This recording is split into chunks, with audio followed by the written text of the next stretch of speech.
Bonjour chers amis, restaurez Niali devant vous. Ces derniers jours, vous avez certainement constaté que la plupart des vidéos que j'ai faites ont un volume assez bas. Cela est dû au fait que j'ai changé d'appareil parce que notre appareil que j'avais avait la capacité de la mémoire interne était très petite. Donc j'ai pris un autre appareil qui a une capacité un peu plus élevée, mais là encore, il y a un défaut au niveau du micro. Le micro est très faible. Et ça fait que quand je parle, après quand moi je me réécoute, j'entends ça, le son faiblement. Voilà. J'avais prévu parler les jours qui viennent, hein, c'est-à-dire la vidéo que j'avais prévu faire avant celle que j'arrivais à faire maintenant. C'était dans l'intention de parler, d'intervenir sur une vidéo qu'a faite un prêtre catholique du nom de l'abbé Blaise Kanda de la République démocratique du Congo. C'était un prêtre qui prêche beaucoup, dont les vidéos sont beaucoup diffusées sur YouTube. Vous le connaissez certainement. Voilà, c'est l'un des grands prêtres du catholique. En tout cas, vraiment, ce prêtre il fait beaucoup de recherches avant de venir prêcher. Mais il a parlé, pas sa dernière vidéo, mais une de ses dernières vidéos, il a parlé du fait que les personnes qui étaient appelées frères de Jésus dans les évangiles n'étaient pas en réalité ses frères biologiques, mais c'était tout simplement ses cousins. Voilà, c'est de cela que l'abbé Blaise Kanda a parlé. Et donc, je prévois comme ça répondre à cela. Je suis en train de réunir les éléments d'abord avant de commencer à m'engager. Donc, c'est ce que j'avais prévu. Mais comme il y a un sujet ici en Côte d'Ivoire qui fait un peu le tour de toutes les églises, à savoir le goûter voir, ce que les gens appellent le goûter voir. Et ceux qui sont à la base de cette doctrine utilisent Exode 22, verset 16. Et c'est sur cela que je voudrais parler ce matin. Lorsque je demande, je décide de parler de ce verset et de cette doctrine diabolique, certainement les adeptes de celui qui a inventé cette doctrine vont certainement me demander, comme toujours, de chercher à croiser les leaders pour faire débat avec lui. Et je leur ai toujours répondu, je leur répondrai que moi, franchement, je ne vais pas faire de débat dans ce genre de bordel. Et que si je dois faire débat, c'est un débat organisé dans une salle en présence d'un modérateur.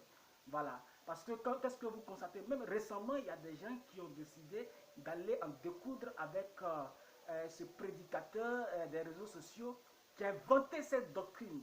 Mais vous-même, vous voyez, quand vous arrivez, c'est ce que j'ai toujours déploré. J'ai dit que dans ces forums-là, lorsque lui va pour faire ses soi-disant campagnes d'évangélisation, l'espace qu'il occupe devient pour lui parce que c'est lui qui est venu là le premier. Donc quand toi tu vas, tu n'as pas les mêmes droits que lui. Donc il peut se permettre de te dire, sors si lui n'est pas d'accord avec la question que tu lui poses. S'il n'est pas d'accord avec ta façon de faire, cet individu ne veut pas être filmé. Or, avant, au jardin public, lui, il exigeait que les gens soient filmés pour que ça soit comme une preuve. Il y a un monsieur qui avait refusé comme ça de se faire filmer lors d'un débat avec ce Gédio. Voilà. Mais la réponse de Gédio a été qu'il fallait que le monsieur soit filmé aussi pour que ça puisse servir de preuve. Il a dit, lui, Gédio est filmé, le monsieur est filmé. Mais aujourd'hui, bizarrement, Gédio refuse d'être filmé. Voilà un peu cette fuite en avant par rapport à cette question. Or, il faudrait qu'il y réponde, franchement. Et au lieu de répondre à cela, on sait dans quel domaine il allait encore puiser, à s'attaquer à une doctrine des branamis. Bon, je ne vais pas, aujourd'hui, c'est pas de cela que je vais parler. Voilà, il ne faudrait pas que je sois dispersé. Voilà, parce qu'il a vraiment dit des choses, des choses inutiles, vraiment. Je n'ai même pas pu terminer cette vidéo-là qu'il avait intitulé, c'est pas quoi, de la secte Branamis, un truc comme ça. Voilà, mais quand il a commencé cette vidéo, ses premières paroles déjà, il était obligé d'arrêter parce qu'il y avait trop de mensonges dedans. Comment est-ce qu'il peut dire que dans le message de William Branham, les gens défendent aux gens, ils interdisent aux gens de lire la Bible. Ça, c'était archi faux. Hein? Bon, puisqu'il y a plusieurs divisions aussi dans le brahmanisme, peut-être que c'est la division de son père, Zobel Agodio, là, c'est de là-bas que Zobel Agodio lui a demandé de ne pas lire la Bible. Et je peux dire mais que tout ce qu'il a énuméré là, c'est ce que Zobel Agodio lui a enseigné. Au fait, c'est ce que, parce que dans le brahmanisme, il y a plusieurs types d'enseignements. Et voilà pourquoi ils sont divisés. Donc lui, où lui a pratiqué ça là, c'est là-bas que tout ça là, tout ce qu'il a énuméré, c'est là-bas que ça se faisait. Au fait. Donc normalement, quand tu quittes une telle secte dite un tel groupe appelé secte là, qu'est-ce qui te reste à faire? Il te reste à refaire ton baptême. D'après ce que toi-même t'as enseigné, lorsque tu quittes un groupe et que tu n'y crois plus, il faut refaire ton baptême. Puisque le baptême que tu as fait, c'est parce que tu croyais en ce qui était prêché. Maintenant, puisque tu n'y crois pas, tu n'y crois plus, il faut refaire ton baptême tout simplement. Bref, ceux qui ont pu écouter cette vidéo-là ont pu comprendre que ce message, ce dernier message de Djenyon Laketouva était conduit par tout simplement la haine. Il n'y avait rien de véridique parce que dans les commentaires, j'ai pu voir quelqu'un dire que lui n'est même pas brahmaniste, mais quand il écoute ça, il sait que ce monsieur-là est poussé par la haine, tout simplement. Voilà. Les gens ont dénoncé, c'est-à-dire ils ont mis à découvert ce que vous faisiez réellement. Ils ont dit que ton père Zobel Agodio était était un féticheur en fait. Voilà, était un féticheur.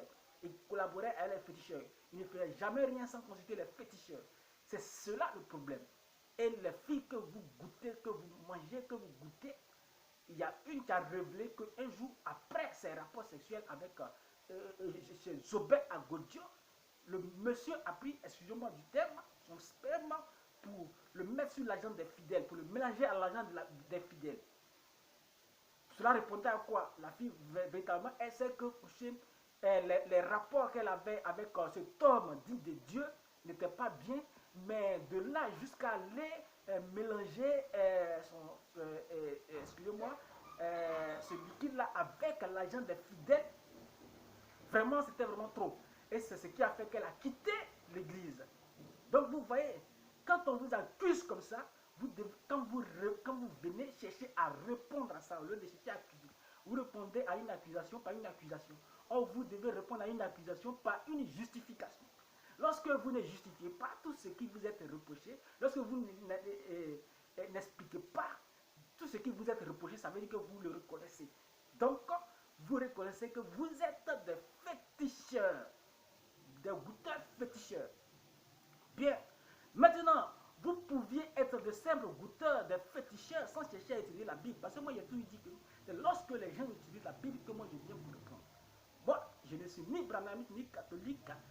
Je vais dans une église évangélique. Mais quand je derrière sur les réseaux sociaux, ce que je dis n'a rien à voir avec ce qui se passe dans cette église-là.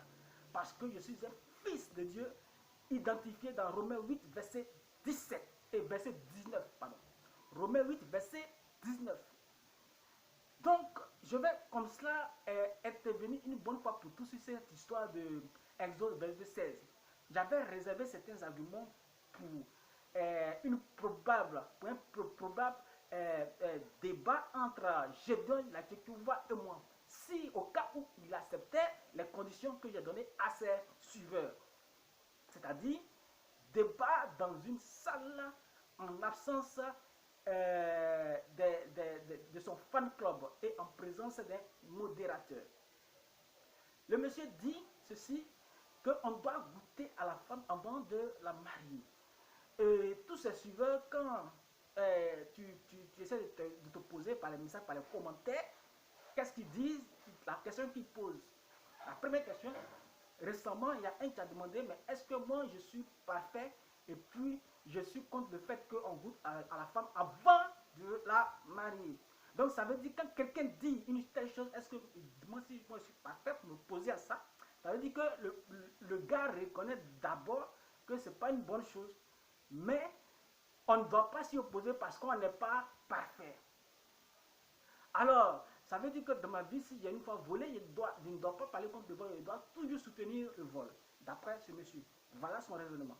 Il y a un autre encore qui dit, qui demande si je suis un puceau, c'est-à-dire, est-ce que je n'ai jamais eu de rapport sexuel. Donc, pour lui, si tu as déjà eu des rapports sexuels dans ta vie, tu dois soutenir ça. Or, il est question de quoi? Il est question des gens qui disent qu'on doit goûter dans l'église avant d'épouser. Mais si vous voulez goûter dans l'église avant d'épouser, mais là encore, c'est d'abord une erreur, mais si vous deviez le faire même, il faudrait que ce soit avec les filles libres. Mais c'est avec les fiancés des gens. Ce sont les fiancés des gens que vous goûtez. Là, il y a un problème. Au départ, qu'est-ce qu'il était dit? Il était dit que ces gens-là goûtent. D'après les leaders jeunes de la culture, il faut goûter. Parce que le verset qu'il utilise parle d'une vierge. D'une vierge, Exode 16. J'ai démontré ça tout à l'heure. Je vais expliquer ça tout à l'heure. Une vierge. Donc, il faut goûter pour voir si on peut trouver une vierge. Il faut goûter pour voir si on peut trouver une vierge. Mais la question que je pose, quand tu goûtes, maintenant, femme des gens là, pour toi, la femme des gens là, tu crois qu'elle est vierge, puisque tu recherches une vierge. Donc, il a vu que cet argument, ça ne peut pas marcher partout. Il dit maintenant, on goûte dans l'intention de pouvoir trouver sa pointure. C'est-à-dire, si tu choses pointure 41, il faut goûter afin de ne pas pouvoir mettre au foyer une femme qui est pointue 60, comme ça, alors que toi tu es pointu 41. Donc voilà, ce sont d'arguments qu'ils donnent, parce que eux ils justifient le fait qu'il y ait assez de divorces. Ils trouvent que la raison des divorces, des nombreux divorces qu'il y a, c'est parce que les couples, les conjoints ne sont pas satisfaits sexuellement. Il dit c'est ce qui est à la base. Donc il faudrait goûter. Pourtant ces fidèles, eux tous, ils reconnaissent, eux-mêmes ils disent que tous ceux qui sont mariés, tous ceux qui se marient là, ils ont forcément goûté avant de marier. Est-ce que vous voyez un peu? Ils ont forcément goûté avant de marier. Donc en ce moment-là, eux, ils ne croient pas que en réalité, il y a des gens qui s'abstiennent des rapports jusqu'au mariage. Pour eux, ils ont tous goûté d'abord avant de se marier. Mais si vous êtes d'accord avec le fait que tout le monde a goûté avant de se marier, donc normalement aussi, il ne devait plus avoir de divorce, puisque vous dites que c'est ce côté-là de pointu qui fait qu'il y a divorce. En même temps, vous êtes d'accord que tout le monde a goûté d'abord avant de se marier. Donc ça veut dire que le divorce là, ce n'est pas une sorte de pointure. Parce que comme vous le dites, effectivement, déjà, les gens qui se marient, rares sont les vieilles qui se marient. Donc ils ont d'abord eu des rapports, la plupart il y a eu des rapports avant d'aller aux cérémonies de mariage. Mais malgré cela, il y a divorce. Donc là, ça veut dire que ce n'est pas le sexe. Ce n'est pas à cause du sexe qu'il y a divorce. Donc quand vous voulez régler les problèmes pour une solution, ce n'est pas à cause du sexe. Quelqu'un pouvait dire, ou bien je viens de la Cuba pouvait dire, si tu veux trouver, c'est-à-dire que si tu veux trouver une solution face aux nombreux divorces qu'il y a, voilà ce que tu devais dire. Il faut que l'homme et la femme puissent se connaître mieux d'abord avant d'aller aux cérémonies de mariage. Là, on pouvait te comprendre. Parce que pour se connaître, ça veut dire que tu peux dire, par exemple, il faut que les deux vivent d'abord ensemble. Et dans vivre ensemble, c'est dans la station de se connaître. Et puisqu'ils vivent ensemble, bien entendu, ils ne peuvent pas s'abstenir du sexe. Voilà. Donc, l'expression que tu devais utiliser, ça veut dire se connaître. Ils doivent vivre ensemble avant d'aller à la cérémonie de dot. Là, on t'aurait compris. Si tu voulais vraiment trouver une solution face aux nombreux divorces. Donc, les gens divorcent parce que en réalité, ils ne sont pas connus d'abord. Ils sont bien connus parce que c'est quand ils commencent à vivre ensemble, ils sont mariés, qu'ils arrivent à se découvrir. Et puis ils arrivent à savoir que non, le cœur de telle femme, ça ne me convient pas. Le cœur de tel homme, ça ne me convient pas. Donc les gens ne se connaissent pas véritablement et puis se marient. Donc c'est là le danger. Donc pour trouver une solution à ce danger, je donne la culture, tu peux dire, il faut que l'homme et la femme vivent ensemble d'abord. C'est l'expression que tu devais utiliser. Et non mettre l'accent sur le sexe. La réalité, c'est parce qu'ils ne sont pas bien connus d'abord avant de se marier. Et quoique cela n'ait pas été demandé par la Bible, c'est-à-dire qu'il faut d'abord que l'homme vive avec la femme avant d'aller aux cérémonies de dot, mais on pouvait te comprendre. Parce que là, tu l'as dit par rapport pour régler un problème de la société. De la même manière que cela a été le cas de Paul. Pendant que Dieu dit qu'il n'est pas bien que l'homme soit seul, Paul dit qu'il est bien, il est bon pour un homme de vivre sans femme. Donc vous voyez bien, on dira que ce que Paul a dit là, ça contredit ce que Dieu a dit. Mais Paul, quand il le dit, il est très prudent. Il dit que ce n'est pas, quand il dit sur le truc, il dit que ce n'est pas un ordre du Seigneur. Mais il le dit par condescendance. Il le dit par condescendance. C'est-à-dire, il le dit par obligation. Il le dit parce qu'il y a des choses qu'il observe. Il y a des choses, il le dit parce qu'il voit que c'est nécessaire dans l'époque dans laquelle il vit. Quoique ce ne soit pas un ordre du Seigneur, mais il le dit pour pouvoir régler certaines situations. Il le dit par condescendance par rapport aux situations, aux différentes situations qui se vivent. Donc, dans Genèse, Dieu dit il n'est pas bon que l'homme soit seul. Paul dit il est bon que l'homme soit sans femme. Voyez-vous? Mais il a pris la peine de dire que ce n'est pas un ordre du Seigneur. Quand Paul disait ce genre de choses-là. Donc, Dieu parlait par Paul et souvent Paul parlait de lui-même. Mais prenez la peine de préciser. Donc, si tu vas dans cet âge-là, tu veux donner une solution par rapport aux nombreux divorces, tu n'es pas obligé forcément de t'appuyer par la Bible. Puisque l'argument que tu donnes n'est pas biblique. Tu pourrais le juger pour dire que moi, je pense que par rapport aux nombreux divorces, vous voyez ce qui doit être fait. Et on t'aurait compris. Sans même chercher à combattre cette doctrine. Mais tu oses utiliser la Bible et tu utilises Exode 22, verset 16. Donc, Exode 22, verset 16. Bon, je ne vais pas lire la Bible puisque tout le monde a déjà lu ça. Vous pouvez lire ça. Il est dit, si un homme séduit une vierge, on va décortiquer ça maintenant.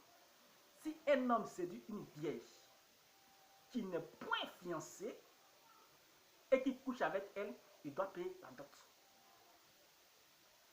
Si un homme séduit une vierge qui n'est point fiancée, donc vous voyez d'abord, on ne dit même pas une femme, ce n'est pas n'importe quelle femme. Mais si c'est une vierge, ça veut dire que cette loi-là est donnée pour protéger la vierge. Et cette loi-là est donnée contre quoi? Contre la séduction. Ici, la séduction dont il est question, ce n'est pas une séduction du genre je viens devant toi, je m'habille pour chercher à te plaire, je m'habille pour chercher à te plaire, ou bien je me peigne bien, je me coiffe bien, je taille bien ma barbe, mais en est toute ma barbe. Ce n'est pas de cette séduction qu'il est question. Parce que quand les gens entendent séduction, ils pensent que c'est une séduction de plaire. Mais la séduction, c'est convaincre de façon malicieuse. C'est convaincre de façon malicieuse. Dans certaines versions, le mot qui est utilisé à la place de séduire, c'est entraîne. Si un homme entraîne une vierge, c'est-à-dire séduire ici est employé pour dire que si un homme arrive à convaincre malicieusement une vierge, on suppose que la vierge là, elle est un peu naïve.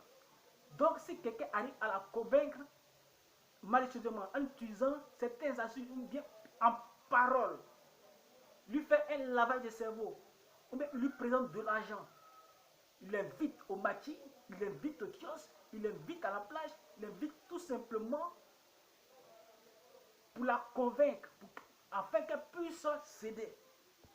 Donc si un homme entraîne une vierge, si un homme séduit une vierge, donc l'acte de séduction dont il est question là, c'est d'abord un acte déplorable, c'est pas bien. Parce que tu l'as trompé, ça veut dire que tu as abusé de sa naïveté. Si un homme trompe une vierge, c'est si un homme blague une vierge, séduit là, voilà. S'il la blague, afin qu'elle puisse tomber dans son piège, et qu'il couche avec elle, il doit payer, parce que c'est une vierge, il doit payer la dot des vierges. Pas n'importe quelle femme. Pour d'autres femmes, on peut tolérer. Mais pour la vierge là, il faudrait que... Mais pour la vierge, puisque c'est gardé pur, cet homme-là, il doit non seulement, il ne doit pas la laisser comme ça, il ne doit pas coucher avec elle, la dévierger, puis la laisser comme ça. Donc il est contraint de l'épouser, il doit payer la dot des vierges. Il y avait une dot spéciale pour les vierges, il doit payer ça. Pour l'épouser. Maintenant, dans ce cas, malgré qu'il y a eu ce acte-là, le père peut dire non, que cette femme, ce homme-là, vraiment, c'est qu'il a payé ça, il a fait ça, l'acte-là, il a blagué ma fille, mais il ne me plaît pas en tant que gendre. Donc il peut refuser. C'est dans ce cas-là maintenant, il paye seulement la dot des vierges. Est-ce que vous voyez un peu? C'est de cela qu'il est question. Et quand le mot séduit, la séduction, le mot séduit, a été prononcé pour la première fois dans la Bible, dans Genèse. Et voilà pourquoi souvent, je dis que le prophète William Branham, il nous a appris beaucoup de choses. Quoique je ne sois plus branhamiste, mais puisque c'était un homme, 100% homme, il n'était pas 100% homme, 100% Dieu, il était 100% homme, donc il a pu se tromper sur certains points. Et il a pu faire des erreurs sur certains points. Souvent, je parle de ces erreurs-là. Et c'est une pause que je mets pour essayer de dire aux branhamistes que c'est vrai, le monsieur, il a été envoyé par Dieu. Mais vous savez, un homme, à part le Seigneur Jésus-Christ qui était 100% homme, 100% Dieu, un homme, même s'il a été envoyé par Dieu, il y a des fois où il parle de lui-même et il y a des fois où il parle de la part de Dieu. Ce fut le cas de William Branham. Actuellement, le problème dans le brahmanisme, c'est que les gens ne savent pas que souvent, William Branham parlait de lui-même. Il considère tout ce qu'il a dit comme ainsi dit le Seigneur. Et c'est là le véritable problème. Donc, il y a eu des fois où William Branham, sur des sujets donnés, a parlé de lui-même, avant que Dieu ne l'instruise. Et donc, quand il a fini de parler comme ça, et que Dieu l'instruit maintenant, par humilité, il ne va pas dire, non, comme j'ai déjà dit, si je dis encore une chose, les gens vont douter de mon authenticité. Donc, il va revenir, changer ce qu'il avait dit. Peut-être qu'il ne prenait pas le temps de dire que ce que j'avais dit, il a oublié. Mais tous les fils de Dieu, de Romains 8, verset 19, doivent savoir faire la part des choses. Souvent, l'homme parle de lui-même, souvent, Dieu, il parle de la part de Dieu. Alors, William Branham, qui a eu des propos parfois contradictoires, comment est-ce qu'il faut savoir à quel moment Dieu lui avait parlé et à quel moment il a parlé de lui-même? Quand je prends un sujet, je prends par exemple, je prends un exemple. Si par exemple, en 1960, William Branham a pu dire que le Seigneur Jésus-Christ est noir, et qu'en 1970, il dit le Seigneur Jésus-Christ est blanc. De ces deux affirmations-là, ce qu'il faudra accepter, c'est la dernière affirmation. Parce que Dieu peut contredire l'homme, mais l'homme ne peut pas contredire Dieu. Donc, il y a deux affirmations-là qui s'opposent. Ça veut dire que la première était de lui-même. Dieu ne l'avait pas inspiré, quoi qu'il l'a dit à la chair. Sa deuxième-là qui était pour Dieu. Donc, c'est un peu comme ça que les brahmanistes, c'est un conseil que je leur donne. Parce que moi, j'en suis sorti dans l'intention d'observer. Et c'est dans mes observations que je leur donne ce conseil-là. William Branham était un homme envoyé de Dieu. Mais donc, il a pu faire des erreurs pour pouvoir trouver ces erreurs-là par rapport à ces différentes confusions dans des prédications. Voilà le conseil que je leur donne. Tenez compte des dates. Tantôt, il parle de lui-même, tantôt, il parle de la part de Dieu. Faites attention. Prenez ça en considération. Voilà pourquoi quelque chose me dit que si Dieu avait donné encore plus de jours à William Branham, il allait un jour dire qu'une église peut porter un nom. Il allait revenir dessus. Parce que le fait de dire qu'une église ne doit pas porter de nom, je suis convaincu que ce n'est pas Dieu qui lui a inspiré cela. Cela lui est venu de lui-même. Voilà pourquoi Dieu l'a obligé à donner un nom à lui, son église, qu'il a appelé le Branham Tabernacle. Ainsi, franchement, quand je suis dans mon recueillement et que j'essaie d'analyser cette histoire de sémence du serpent, la voix qui me parle me dit que l'acte qui a été commis dans le jardin n'était pas le sexe, le péché, ce n'était pas le sexe. Voilà, ce n'était pas le sexe. Mais qu'est-ce que c'était? J'attends que la voix me dise ce que c'est. Parce qu'un jour, j'ai voulu parler dessus en présentant aux gens que c'était le sexe. J'ai pris quelques baissées et je me suis assis. Mais quand j'ai déposé la chaise à cette même place-là, immédiatement, il y a une voix qui m'a parlé pour dire que ce n'était pas le sexe. Donc, ce n'est pas le sexe. Et donc, on revient dans Exode 22, 16, où il est dit si un homme séduit une vierge. Donc, il a dit que séduit, c'est entraîner, convaincre malicieusement. Ce qui s'est passé dans le jardin d'Éden. Quand le fruit a été mangé et que Adam et Ève se sont rendus compte qu'ils étaient nus, quand Dieu est venu et qu'il leur a demandé qui vous a appris que vous êtes nus, la réponse d'Ève, Adam a donné sa réponse, mais ce n'est pas ce qui m'intéresse. La réponse d'Ève était que le diable, le serpent m'a séduit et j'en ai mangé. Donc, séduit de Exode 22, c'est le même séduit qui a été prononcé pour la première fois dans Genèse. Le serpent m'a séduit. Cette séduction-là, ce n'était pas que les gens utilisent souvent les images pour dire que le serpent était beau, le plus beau. Ce n'est pas de cela qu'il est question. Cette séduction, c'était une séduction verbale. Le serpent lui a parlé. Il a semé dans sa tête. Il a dit des choses dans sa tête jusqu'à ce qu'elle puisse être convaincue. Donc, il a séduit. Cette séduction, elle était verbale. Et la raison pour laquelle Dieu a maudit le serpent, ce n'est pas notre acte. Elle dit, le serpent m'a séduit. C'est-à-dire que l'acte que le serpent a posé, que Ève a révélé à Dieu, c'était que le serpent l'avait séduit. Dieu dit, comme tu as fait ça, comme tu as fait quoi? Comme tu as séduit Ève. C'est pas que comme tu as mangé le fruit, hein, comme tu as séduit, comme tu l'as séduit. Tu as injecté, tu as convaincu malicieusement. Comme tu l'as séduit, alors voici ce qui va t'arriver. Donc séduire ici, le serpent a convaincu Ève de manger le fruit.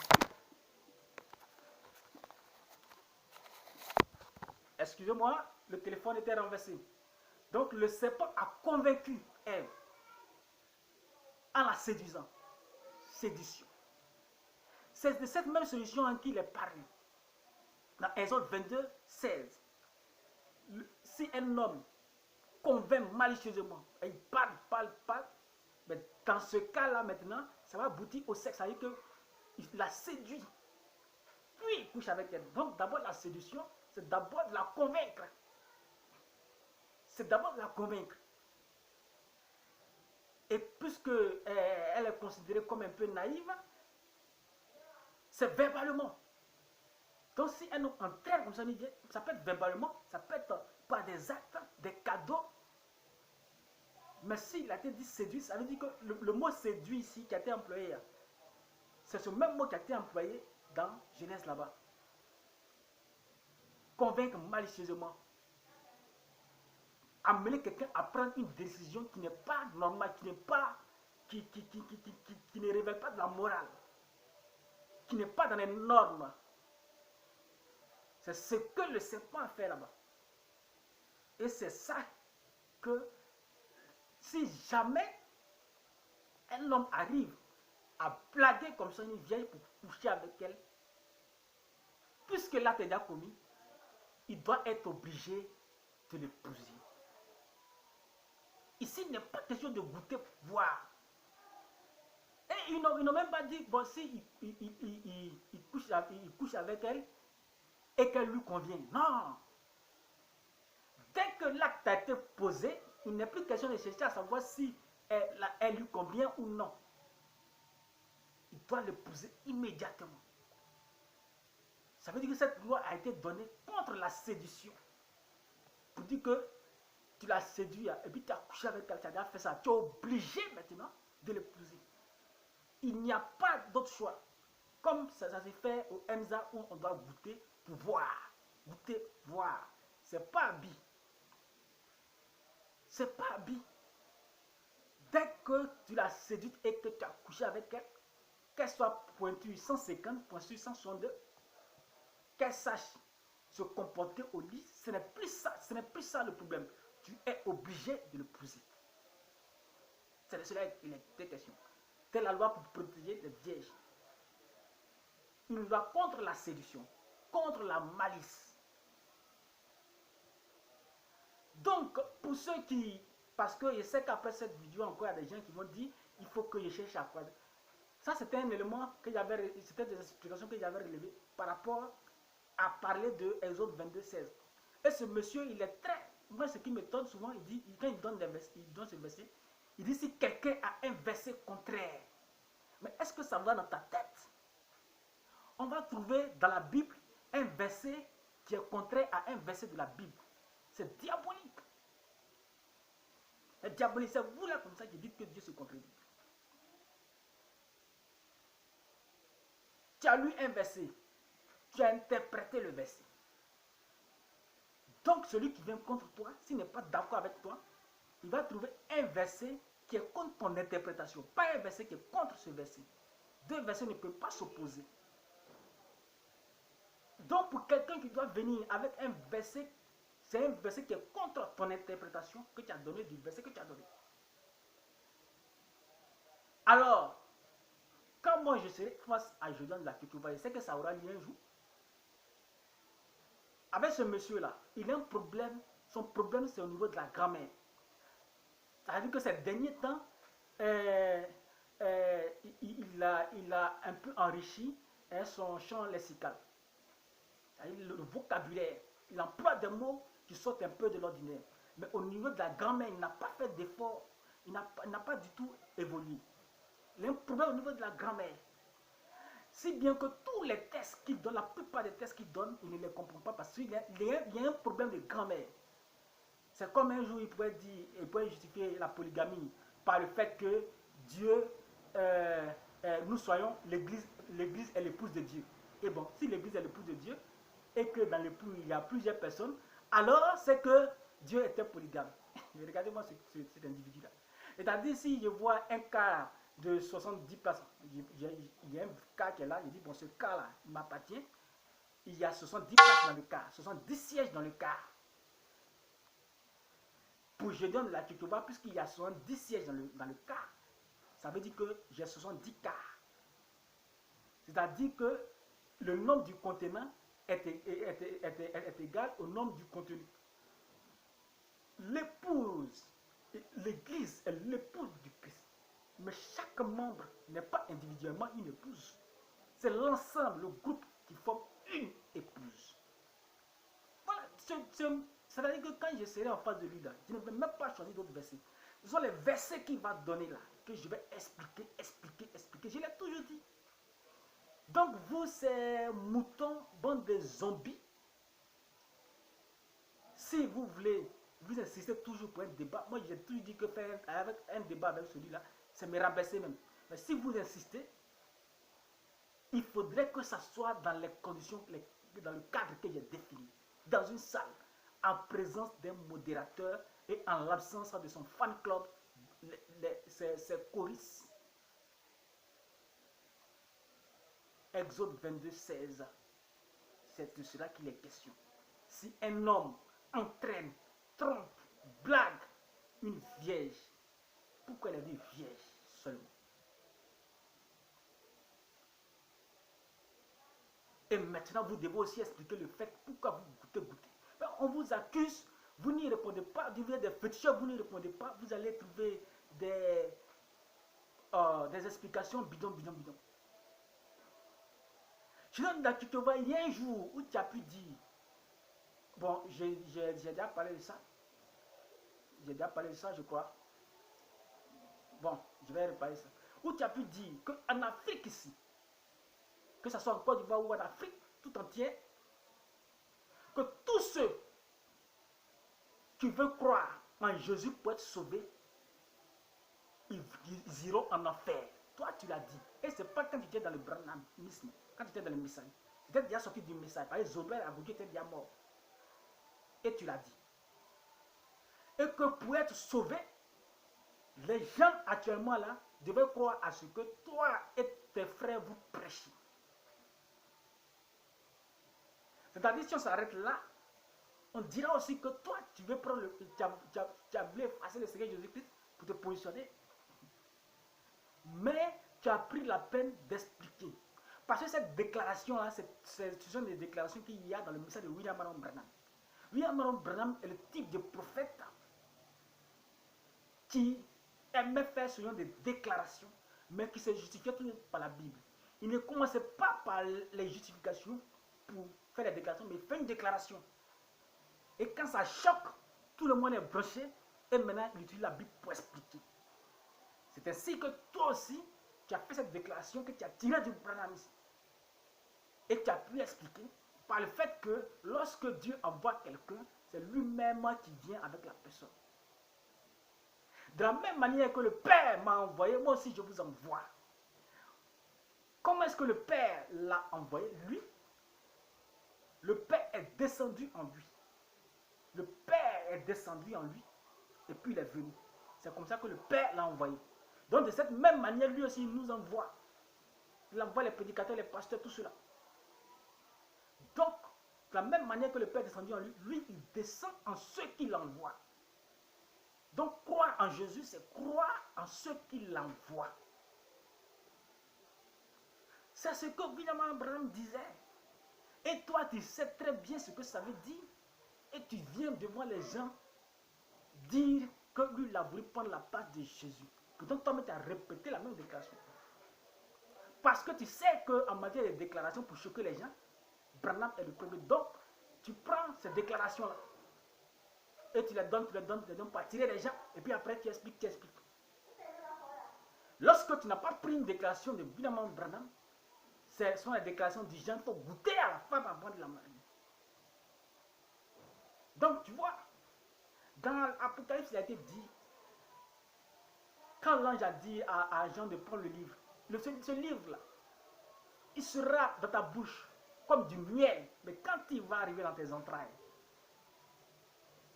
tu seras rempli d'amertume. Tu seras amer dans tes entrailles. C'est ainsi quand tu as écouté le message de William Branham. Ça a fait toi un homme zélé. Tout ce qui a fait que tu t'es fait connaître, ce sont les déclarations de Branham. Branham a pu, par exemple, expliquer pourquoi est-ce que Dieu permet que l'homme souffre. Il dit c'est pour que Dieu puisse manifester ses attributs. Il expliquait tout ça. Et tu as utilisé toutes ces déclarations-là pour pouvoir te faire connaître. Et maintenant, comme tu es perdu, parce que ton père n'est plus là, tu dis bon, tu quittes, mais quitte tranquillement. Moi, par exemple, je les supplie, mais je ne les attaque pas. Et je suis quitté parce que je ne suis pas d'accord avec le fait que des gens prennent tout ce que Branham a dit comme le ainsi dit le Seigneur. Parce que Branham a parlé de lui-même aussi. Et puis il a parlé de la part de Dieu. Donc il faudrait faire la part des choses. Parce que si un groupe n'a entendu que cette partie où il a parlé de lui-même, et l'autre groupe a entendu où il a parlé de la part de Dieu, c'est normal qu'il y ait confusion, qu'il y ait opposition. Donc les branhamistes doivent s'asseoir et prendre les prédications date par date. Quelle est la prédication qui a précédé l'autre? Ainsi, ils pourront se comprendre. Sinon, il ne fait pas de William Branham un faux prophète. C'est un prophète authentique. Mais un prophète authentique, il est toujours différent du Seigneur Jésus-Christ aussi. Parce que c'est le Seigneur Jésus-Christ qui est 100% homme, 100% Dieu. Exode 22, 16 ne dit pas qu'il faut coucher avec la femme d'abord avant de l'épouser. Et il a été question de vierge seulement. Maintenant, parce que quand le monsieur le dit, bon, ça, mais je vais garder les autres arguments que j'ai encore là. Parce que je sais que le débat là, il va avoir lieu. Le débat en Jésus, va être moi. Que ça soit dans 10 ans, ça aura lieu. un jour il va accepter de faire le débat dans les conditions qu'il est donné là. Ou bien peut-être qu'en ce moment-là, je serai un pasteur, j'aurai aussi des supporters qui vont m'accompagner aussi. Parce que j'ai dit, j'ai expliqué plusieurs fois le rôle des supporters. Bye bye, que Dieu vous bénisse.